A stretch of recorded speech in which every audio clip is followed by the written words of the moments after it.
It is time for another Adulting Hacks here on the News at 9. We're here with Michael Van Cleve, USAA Advice Director. And Michael, we're going to be talking about buying a home versus renting a home. A lot of people have questions about this. When it comes to buying versus renting, there's some different things you want to think about, right? Generally, it can be renting can offer more flexibility, which may be good depending on your situation, but buying may offer more long-term benefits. Okay. When you're looking at which one is best for you, there's a couple things you need to take into consideration.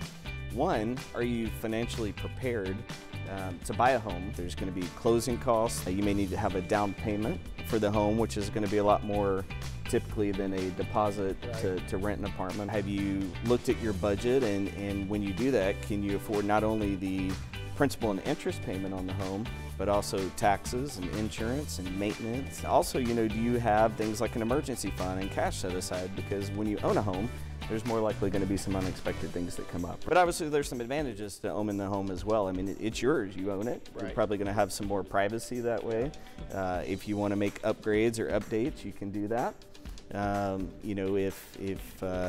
If you're in the right situation, you may get some tax benefits out of owning a home as well. Beyond the financial aspects, the second thing you really want to take into consideration is how long are you going to own that home? As a general rule of thumb, we would say here at USAA, if you're not going to own the home at least 3 years, you probably aren't in a position to buy it. You do have those costs up front to get into the home.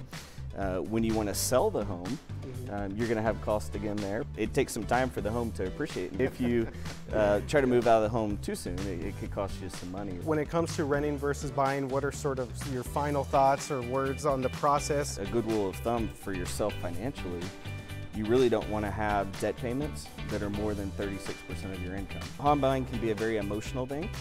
We all want a nice home to live in. Don't allow those emotions to overtake logic and being responsible financially.